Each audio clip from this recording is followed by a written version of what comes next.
আজকের বস্তু নয়, সৃষ্টির আদি থেকে নিয়ে অন্ত পর্যন্ত ভাগবত ছিল, আছে আর থাকবে। তার জন্যই শাস্ত্রম ভাগবতম প্রমাণবলম শ্রীমন মহাপ্রভু বলেছেন।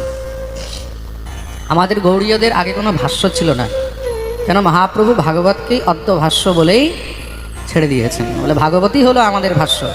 পরবর্তীকালে যখন অন্যান্য সম্প্রদায়ের আচার্যগণ গৌড়ীয়দেরকে ভগবত সেবা থেকে বহিষ্কৃত করে দিতে চাইলেন, সরিয়ে দিতে চাইলেন, যে তোমাদের সেবার কোনো অধিকার নেই, কেন তোমাদের ভাষ্য কোথায়?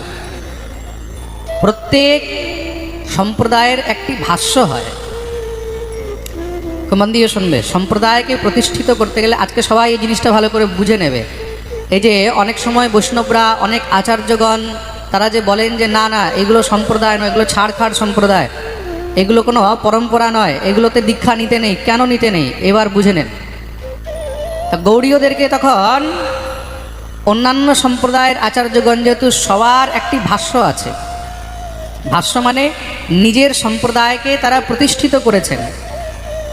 আপনি কোনো একটা থিওরি দিচ্ছেন, তা থিওরির আপনার কাছে কিছু না কিছু একটা ফর্মুলা থাকা উচিত। আপনি একটা ওষুধ আবিষ্কার করলেন, তা নিশ্চয়ই সেই ওষুধের কিছু না কিছু তো একটা ফর্মুলা থাকবে। কোনো ফর্মুলা ছাড়া কোনো ওষুধ হতে পারে না, পারে কি? হ্যাঁ, কিছু না। আপনি যদি একটা চূর্ণ বানাচ্ছেন, বলে কি বলে লবণ ভাস্কর চূর্ণ, তার মধ্যে একটা ফর্মুলা আছে। আপনি একটা ক্যাপসুল বানাচ্ছেন, বলে কি বলে সিট্রেজিন, তা সিট্রেজিনের মধ্যেও একটা ফর্মুলা আছে। হ্যাঁ, ডাক্তার বসে আছে আমাদের এদিকে। সিট্রেজিনের মধ্যে একটা ফর্মুলা আছে। প্রত্যেক জিনিসের একটা ফর্মুলা, ফর্মুলা ছাড়া কোনো জিনিস হয় না। তদ্রূপ যখন আমরা কোনো সম্প্রদায় তৈরি করছি, তো সম্প্রদায়েরও কিছু না কিছু একটা ভাষ্য থাকে, ফর্মুলা থাকে। প্রেমসে বলো, চতুর সম্প্রদায়ের মধ্যে ভাষ্য রয়েছে, তার জন্য তাদেরকে মান্যতা দেওয়া হয়েছে।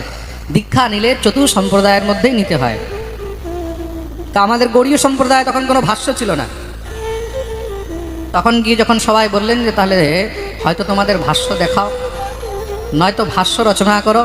আর ভাষ্য রচনা করা এটা সবার পক্ষে সম্ভব নয়। কেন? ব্রহ্মসূত্রের উপরে ভাষ্য লিখতে হয়।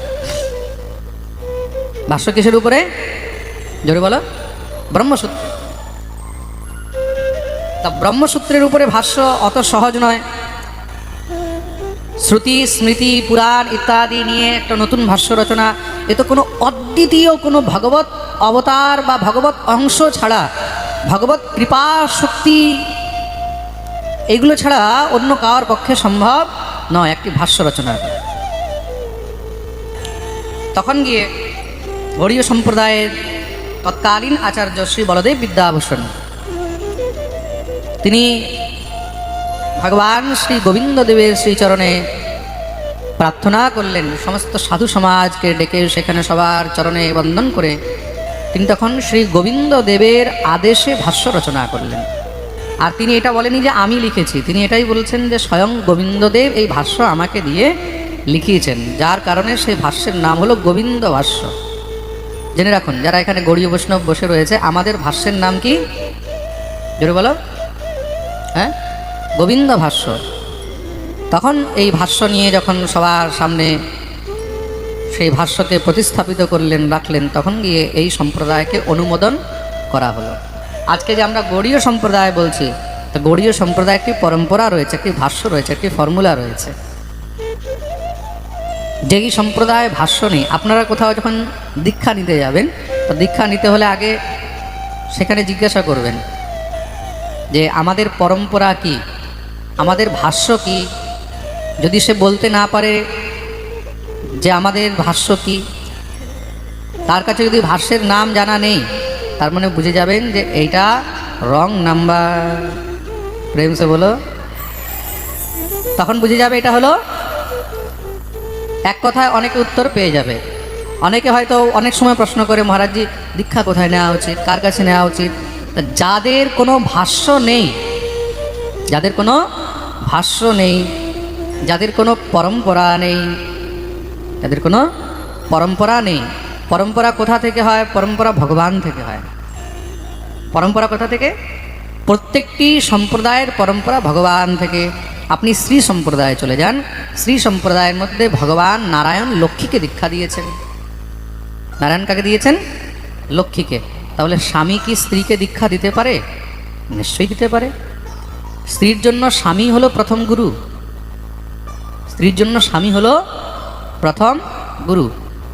স্ত্রীর জন্য স্বামী থেকে বড় কোনো গুরু নেই, এটা মনে রাখবেন। কিন্তু স্ত্রীর স্বামী হলো প্রথম গুরু।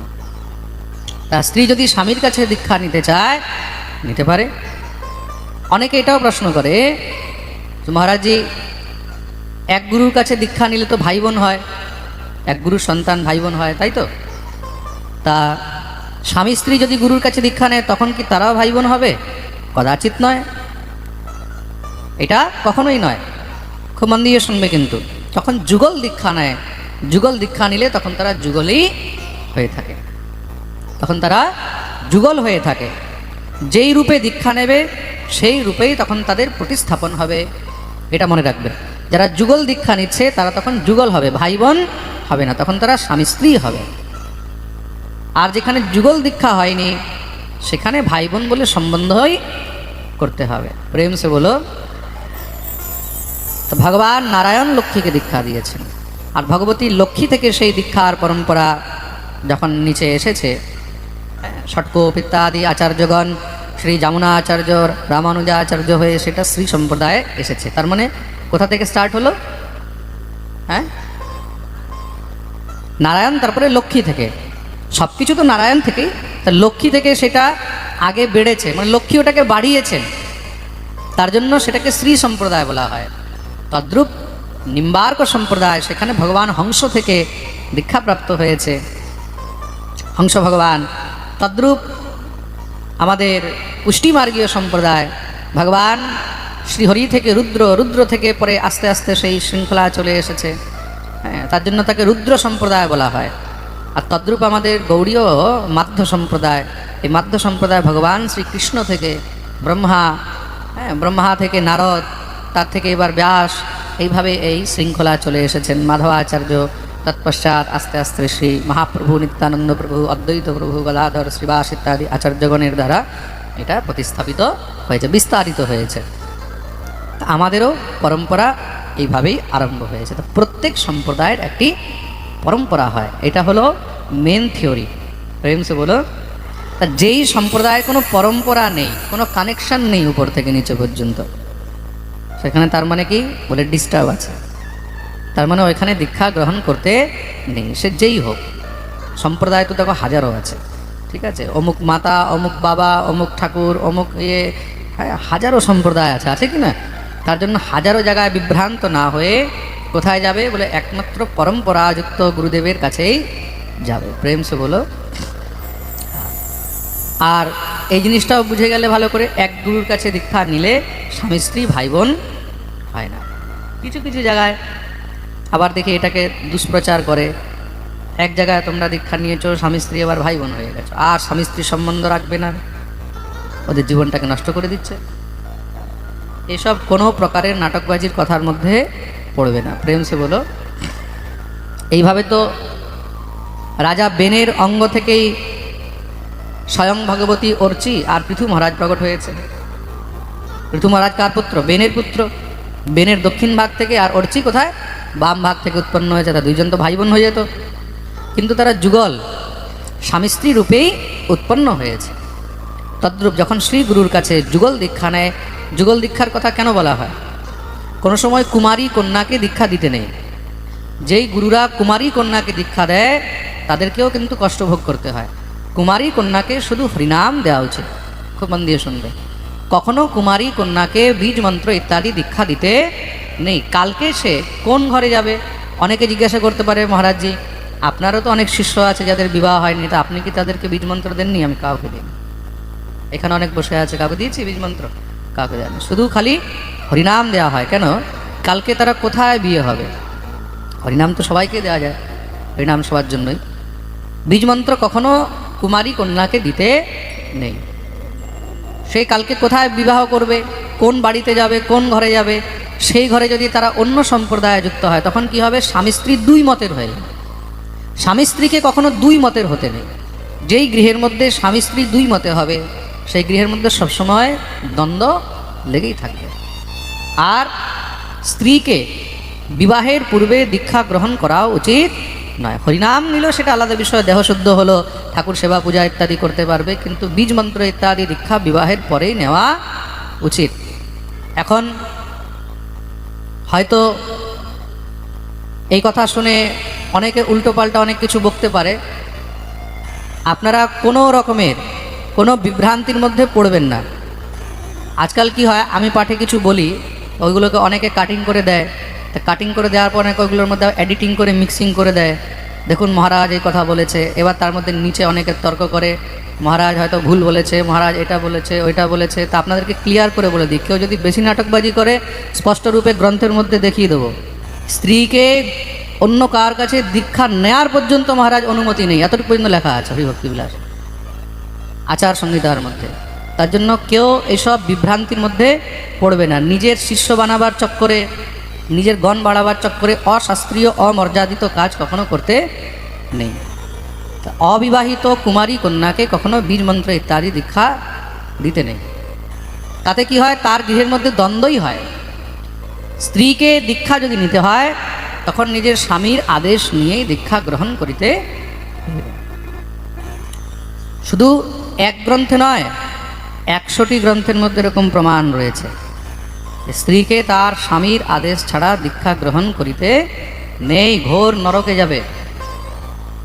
স্বামীকে এড়িয়ে গিয়ে নিজের স্বামীকে ছেড়ে কেউ যদি ভাবে যে গুরু আমাকে উদ্ধার করবে, কখনো নয়, সে নারী নরকে যাবে, গুরুও বাঁচাতে পারবে না। স্ত্রীর জন্য তার সর্বস্ব হলো তার স্বামী। ভর্তুহু শুশ্রূষণাম স্ত্রীণাম পরো ধর্ম এ মায়া। কোথাও এরকম বলা নেই স্বামীকে ছেড়ে তুমি গুরু সেবা করো।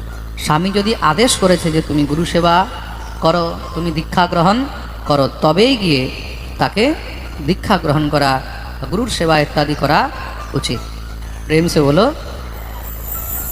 এখন দেখা গেল স্বামী হলো নিম্বার্কি, স্বামী হলো নিম্বার্কি, আর বউ হয়ে গেল গৌড়িয়া। ঘরের মধ্যে দ্বন্দ্ব হবে কি না? হ্যাঁ, দ্বন্দ্ব হবে কি না? এখন দেখা গেল স্বামী হলো কোনো অন্য সম্প্রদায়, অনেক সম্প্রদায় আছে না, এখন বউ হলো অন্য সম্প্রদায়। তা দুইজন দুই রকমের সেবা করবে, দুই রকমের পুজো করবে, দুই রকমের বিভ্রান্তির মধ্যে থাকবে, দুইজনের মধ্যেই খটপট করে থাকবে। তার জন্য স্বামী স্ত্রীকে এক পথের পথিক হওয়া উচিত। এখন তুমি যদি আগে দীক্ষা নিয়ে নিলে, পরে তোমাকে এখন শ্বশুর বাড়িতে শ্বশুর শাশুড়ির স্বামী বললো যে না আমাদের গুরুদেবের কাছে দীক্ষা নিতে হবে, তখন তুমি কি করবে? ঘরের মধ্যে কি রোজ এক ঝগড়া করতে থাকবে? বিচার করে দেখবে, তাই তো? রোজ কি তুমি একটা অশান্তি সৃষ্টি করবে? না তুমি নিজের গুরুকে ত্যাগ করে তখন অন্য গুরু ধরবে। তার জন্য বিবাহের পূর্বে কুমারী কন্যাকে কখনো বীজ মন্ত্র ইত্যাদি গ্রহণ করিয়া দীক্ষা নিতে নেই। হরিনাম নেওয়া মানে কি? হরিনাম নেওয়া মানে আমি হরিনাম নিলাম, এখন আমি নিজের দেহ শুদ্ধ করলাম, কানের মধ্যে হরিনাম পড়লো, আমি ঠাকুরের সেবা, ভগবত সেবা, হরিনাম জপ ইত্যাদি আরম্ভ করলাম। হরিনাম নেওয়ার পরে পূর্ণ দীক্ষা বীজ মন্ত্র ইত্যাদি যখন নেওয়া হয় তখন সে যদি চায় অন্য জায়গায় নিতে পারে, কিন্তু একবার যেখানে বীজ মন্ত্র গ্রহণ করা হয়েছে, বীজ দীক্ষা হয়ে গেছে, সেখানে আর সেই গুরু পরিবর্তন করা যায় না। প্রেম সে বলো, বলো না, আরো জোরে, আরো জোরে, আরো জোরে। জয় জয় শ্রী রাম। আমি একদম স্পষ্ট করে কেন বলি পাঠের মধ্যে, তাতে যেন কারোর মনে কোনো প্রকারের কোনো কনফিউশন না থাকে। যেটা শাস্ত্রে লেখা আছে, যতটুকু লেখা আছে আমি ততটুকুই বলি। কোথা থেকে শুনে নয়, বা কোথা থেকে ধরে নয়, বেঁধে নয়, কারোর পাঠ শুনে বা কোথা থেকে শুনে নয়, আমি যেটা গ্রন্থে পড়েছি সেটাই আপনাদেরকে প্রেম সে বলো। তার জন্য আপনারা নিশ্চিন্ত থাকবেন, মহারাজজি যেখানে বলেছে এটা গ্রন্থ থেকেই আমাদেরকে বলেছে। তার জন্য আমি একদম নির্ভয় হয়ে বলি যে কোনো প্রকারে তার মধ্যে কোনো দ্বন্দ্ব